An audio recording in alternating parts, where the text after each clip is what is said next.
Hello दोस्तों, नमस्ते। माधवी के पति की 22 साल पहले मौत हो गई थी। उसके पास कोई धन दौलत नहीं थी और संपत्ति के नाम पर सिर्फ एक बेटा था जो इस वक्त जेल में बंद था। अपने उस घर में वो अकेली पड़ गई थी और उसके आंसू तक पोंछने वाला कोई नहीं था। माधवी ने बड़ी दुख तकलीफ़ों को झेलते हुए अपने बच्चे को पाल पोस कर बड़ा किया था। अगर माँ बेटे को जुदा करने वाली मौत होती तो माधवी सब्र कर लेती और उसके मन में किसी के लिए क्रोध ना होता, लेकिन उन्हें जुदा करने वाले तो कोई और थे जिनके अत्याचार को सहना उसके लिए मुश्किल हो रहा था। माधवी के मन में बार बार उन स्वार्थियों से बदला लेने का विचार घूम रहा था। माधवी के लिए उसका बेटा ही सब कुछ था, जिसे देखकर ही उसे ज़िंदगी में आगे बढ़ने का हौसला मिलता था। माधवी का बेटा सुंदर होने के साथ ही बहुत ही होनहार भी था। माधवी ने उसकी अच्छी परवरिश की थी। उसकी गली के सारे लोग उसके बेटे की तारीफ करते नहीं थकते थे और यहाँ तक कि स्कूल के अध्यापक तक उस पर जान छिड़कते थे। माधवी के बेटे का नाम आत्मानंद था। आत्मानंद से दूसरों की दुख तकलीफ़ें देखी नहीं जाती थीं और लोगों की मदद करने के लिए वो हमेशा तत्पर रहता था। उसे देखकर कोई सोच भी नहीं सकता था कि वह कोई अपराध कर सकता है। माधवी भी यही सोचकर तड़पते हुए दिन काट रही थी कि आखिर उसका क्या अपराध था। आत्मानंद में गुणों का भंडार था। वह साहसी, निस्वार्थ और देश प्रेमी होने के साथ साथ कर्तव्य का पालन करने वाला इंसान था। साथ ही वो राजनीति में रुचि भी रखता था। वो बेबाक था और अपने राजनीतिक लेखों की वजह से सरकारी कर्मचारियों की नज़रों में आ गया था। पुलिस भी उसकी हरकत पर नज़र रखती थी। पुलिस बस एक मौके की तलाश में थी ताकि वो उसे जेल की सलाखों के पीछे डाल सके। जिले में पड़े एक डाके ने उन सभी लोगों को आत्मानंद को फंसाने का अवसर दे दिया जो उसे पसंद नहीं करते थे। डाके से तार जुड़े होने का हवाला देकर आत्मानंद के घर की तलाशी ले गई, जहां मिले कुछ पत्रों व लेखों को डाके का मुख्य कारण बताते हुए उसे गिरफ्तार कर लिया गया। अपने आरोपों को सिद्ध करने के लिए पुलिस ने कुछ और युवकों को भी गिरफ्तार कर लिया और आत्मानंद को गिरोह का मुखिया करार दे दिया गया। जिसके बाद महीने भर तक मुकदमा चला और ना जाने कहां कहां से पुलिस ने ऐसे झूठे गवाह सामने लाकर खड़े कर दिए कि कोर्ट ने आत्मानंद समेत सभी युवकों को दोषी करार दे दिया और 4 साल के कठोर कारावास की सज़ा सुना दी। बेटे की हर सुनवाई में जा रही माधवी ने देखा कि इंसान का चरित्र कितना नीच हो सकता है। वह अपने स्वार्थ के लिए किसी को भी हानि पहुंचाने से नहीं चूकता। अपने बेटे को हथकड़ियों में पुलिस द्वारा जेल ले जाते देख माधवी वहीं बेहोश होकर गिर गई, जिसके बाद कुछ भले लोगों ने उसे तांगे पर बैठाकर घर तक पहुंचाया। माधवी को जब होश आया तो उसे पूरा वाकया याद आया। अपने इकलौते सहारे से दूर होने का गम उसे खाए जा रहा था, जो उसे एक पल चैन की सांस तक नहीं लेने दे रहा था। कोई रास्ता ना सूझने पर माधवी ने अपनी वेदना को ही प्रतिशोध में बदलने का फैसला किया और उसके बेटे की यह दुर्दशा करने वालों से बदला लेना ही अपने जीवन का मकसद बना लिया। माधवी के मन में भी प्रतिशोध की ज्वाला धधक रही थी। वह बस यही सोच रही थी कि ऐसा क्या करे कि जिससे उन अत्याचारियों से बदला लिया जा सके। देर रात तक माधवी सोचती रही कि विधवा जीवन जीते 22 साल बीत गए, लेकिन अब उसे बाहर निकलना होगा। अपने अंतर्मन से माधवी कहने लगी कि इस दुनिया में अच्छे कर्मों की कोई जगह नहीं और हो सकता है ईश्वर ने भी निराश होकर हमसे मुंह फेर लिया है। तो ऐसे में उन अत्याचारियों को दंडित करने के लिए उसे ही कदम उठाना होगा। शाम का वक्त था। लखनऊ में एक बड़ा सा बंगला झिलमिलाती लाइटों से सजा था। जहाँ दोस्तों की महफिलें सजी थीं और गाना बजाना हो रहा था। एक ओर मेज आतिशबाजियों से सजा था तो दूसरी ओर तरह तरह के पकवान रखे थे। बंगले के चारों ओर पुलिसकर्मी तैनात थे, क्योंकि वह बंगला पुलिस सुपरिंटेंडेंट मिस्टर बागची का था। बागची ने एक बड़ा मार्के का केस जीता था, जिससे खुश होकर अफसरों ने उन्हें तरक्की दी थी, जिसकी खुशी में जश्न मनाया जा रहा था।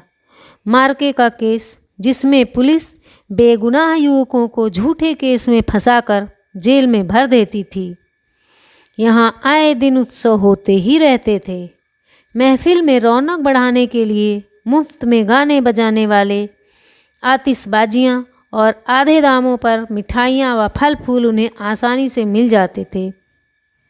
दौड़ धूप करने के लिए सिपाहियों की एक टुकड़ी हर वक्त उनके घर पर तैनात रहती थी।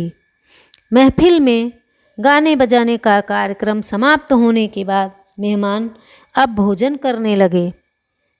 दुकान से दावत का सामान ढोने वाले मजदूर उन्हें कोसते हुए वहाँ से चले गए थे। बस बाकी बचे मजदूरों के साथ एक बूढ़ी औरत वहाँ काम कर रही थी। वो बूढ़ी औरत चेहरे पर हल्की मुस्कान लिए अपने काम में मगन थी। वह महिला और कोई नहीं बल्कि माधवी थी, जो बदला लेने के लिए मजदूर बनकर काम कर रही थी। महफिल खत्म होते होते सभी मेहमान जा चुके थे। इक्के दुक्के मजदूर बचा हुआ खाना समेट रहे थे। माधवी एक कोने में चुपचाप बैठी हुई एकटक सभी को देखे जा रही थी। सहसा मिस्टर बागची की नज़र माधवी पर पड़ी तो वो उसके पास पहुँचे और बोले, तुम अब तक यहाँ क्या कर रही हो? कुछ खाने के लिए मिला या नहीं? माधवी ने नज़र उठाकर बागची को देखकर कहा, साहब, खाना तो मिल गया, लेकिन मेरे पास जाने के लिए कोई जगह नहीं है। अगर आपको ऐतराज़ ना हो तो मुझे यहीं कोने में पड़ी रहने दीजिए। माधवी की बात सुनकर बागची ने कहा, नौकरी कर लेगी बंगले में? बच्चे को पालना आता है क्या? बागची की बात सुनकर माधवी ने तपाक से कहा, जी साहब, बच्चों को अच्छे से खिलाना जानती हूँ। इसके अलावा घर के छोटे बड़े सभी काम कर सकती हूँ। बस मुझे एक मौका दे दीजिए। माधवी की ओर ध्यान से देखते हुए बागची ने कहा, ठीक है, तुम आज से ही काम शुरू कर दो। माधवी को बागची के बंगले में काम करते हुए 1 महीने से अधिक हो गया था। माधवी अपने काम में इतनी निपुण थी कि उससे पूरा घर खुश था। बागची की पत्नी का स्वभाव चिड़चिड़ा था और वह आलस व अपनी खराब सेहत के चलते दिन भर बिस्तर या सोफे पर पड़ी रहती और नौकरों पर चिल्लाती रहती। उसके स्वभाव के कारण बच्चे का ध्यान रखने वाली आया ज़्यादा दिन न टिक पाती थी। माधवी उसकी जली कटी बातें सुनकर भी चुपचाप अपने काम में लगी रहती, इसलिए बागची की पत्नी को उससे कुछ खास शिकायत नहीं थी। उसने बच्चे की देखभाल की जिम्मेदारी भी माधवी को दे दी।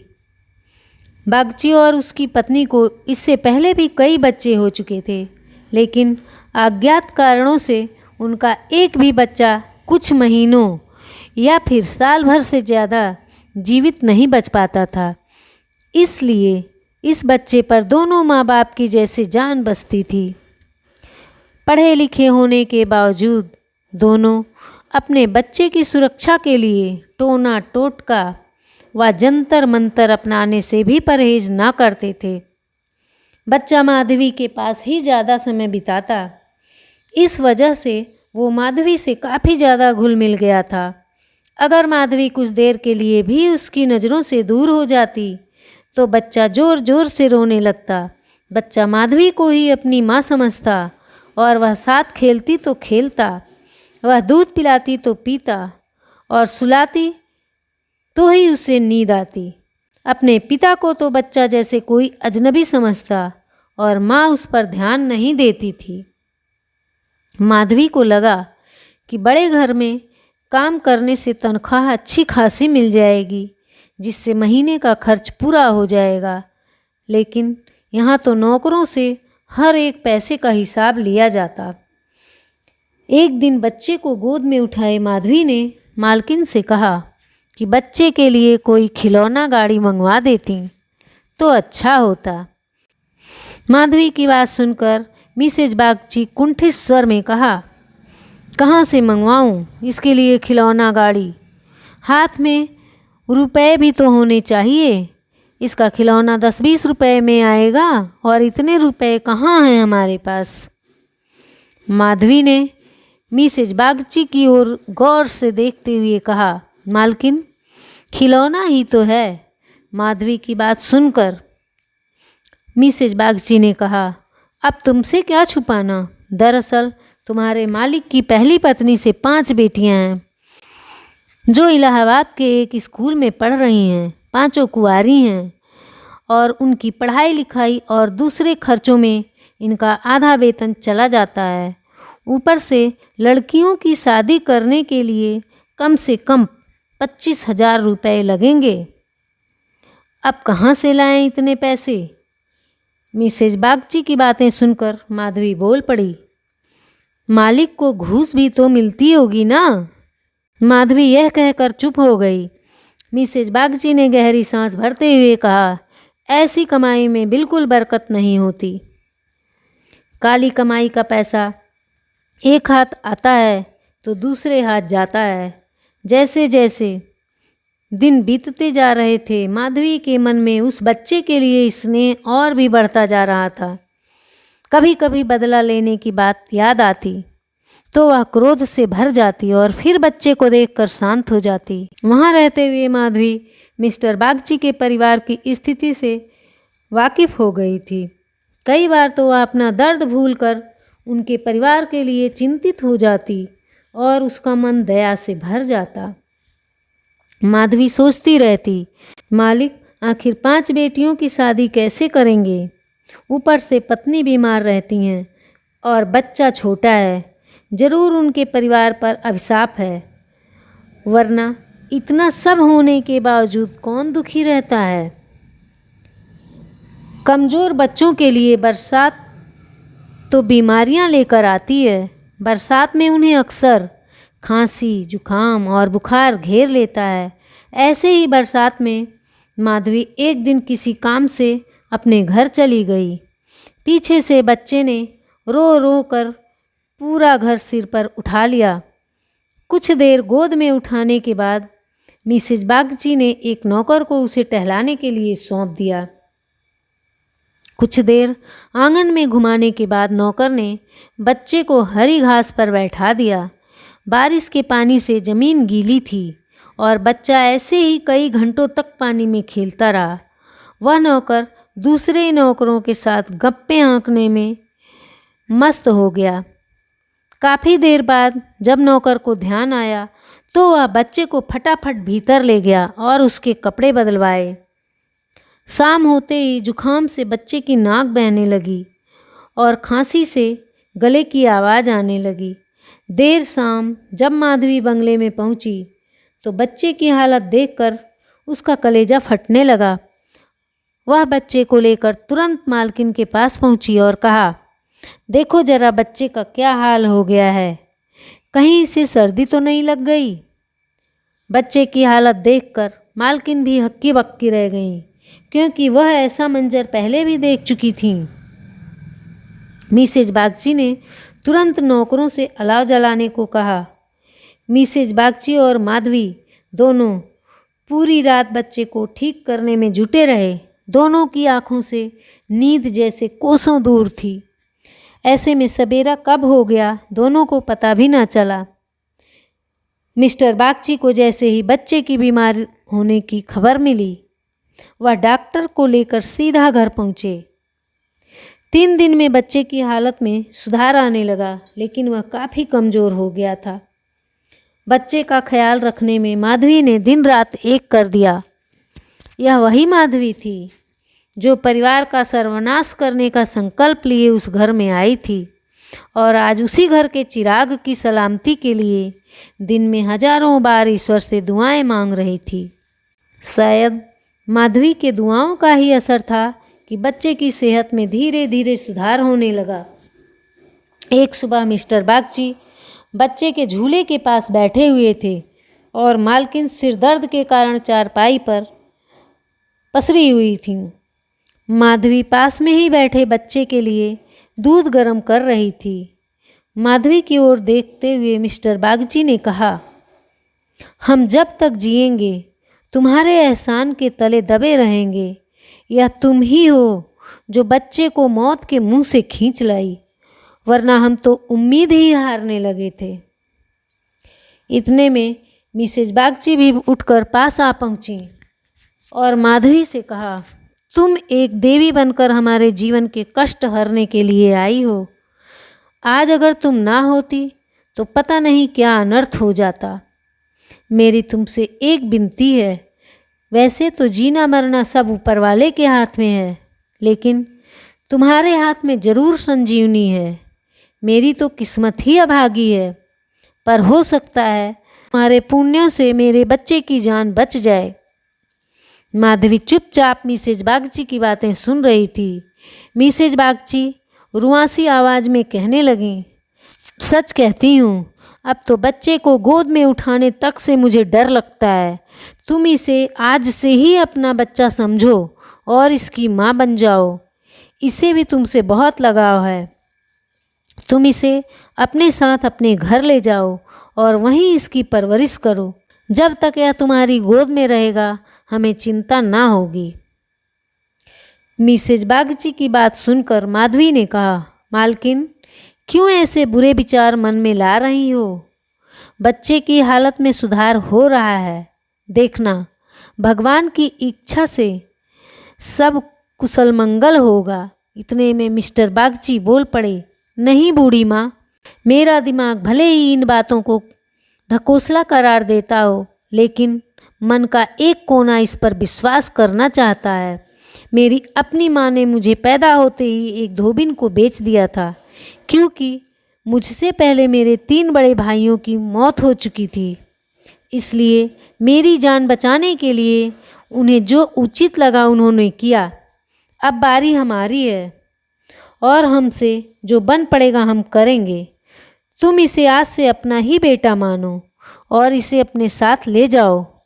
हमें जब भी इससे मिलने का मन होगा चले आएंगे और खर्च की चिंता ना करना।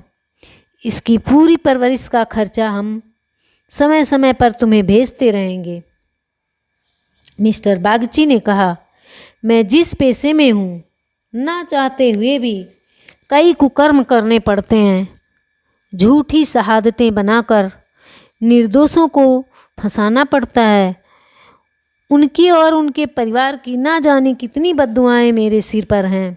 मैं जानता हूँ कि बुराई का फल कभी अच्छा नहीं हो सकता, लेकिन मैं लोभ में आ ही जाता हूँ। अगर मैं ये सब ना करूँ तो नालायक करार देकर निकाल दिया जाऊँगा। अंग्रेज़ों को जहाँ 100 खून भी माफ़ होते हैं, लेकिन हम हिंदुस्तानियों की एक गलती भी हमें भारी पड़ सकती है। इसलिए मेरी विनती है कि मेरे बेटे को स्वीकार कर लो। माधवी को भी उस बच्चे से बेहद लगाव था, इसलिए वह खुशी खुशी मान गई। गदगद होते हुए माधवी ने कहा, आप दोनों की अगर यही इच्छा है तो मैं बच्चे को अपनाने के लिए तैयार हूँ। मुझसे जो बन पड़ेगा मैं करूँगी। मेरी भगवान से बस यही दुआ है कि हमारे बच्चे को वो अमर करें। बड़ी देर से बच्चा आराम से झूले में सो रहा था। चादर से उसका मुंह ढका हुआ था। माधवी ने दूध गर्म कर बच्चे को पिलाने के लिए जैसे ही उसके मुंह से चादर को हटाया, बच्चे का शरीर पूरी तरह ठंडा हो चुका था और चेहरा पीला पड़ा था। माधवी ने जल्दी से बच्चे को गोद में उठाकर सीने से चिपका लिया और ज़ोर ज़ोर से रोने लगी। बालक सभी को छोड़ भगवान के पास जा चुका था। दिन भर पूरे घर में मातम पसरा रहा और रोने की चीख पुकारों से जैसे पूरा घर कौंध गया हो। मिस्टर बागची और उनकी पत्नी का भी रो रो कर बुरा हाल था। माधवी, जो खुद बच्चे को खोने से दर्द से तड़प रही थी, उन दोनों को सांत्वना दे रही थी। माधवी उनसे कह रही थी, अगर उसके बस में होता तो अपने प्राण देकर भी बालक को बचा लेती, लेकिन ऐसा संभव नहीं है। माधवी जो अपना बदला लेने आई थी, ममता के बंधन में बंध स्वयं दुख लेकर जा रही थी। सच कहते हैं कि माँ का दिल दया का सागर होता है। माँ वह देवी है जिसकी निर्मलता को कोई भी मैला नहीं कर सकता। माँ की ममता का पूरी दुनिया में कोई मोल नहीं। माँ अपने बच्चों की तड़प नहीं देख सकती और बच्चे की ममता के आगे वह अपना सारा क्रोध भूल जाती है। धन्यवाद।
उसके मुंह से जोर से चीख निकल गई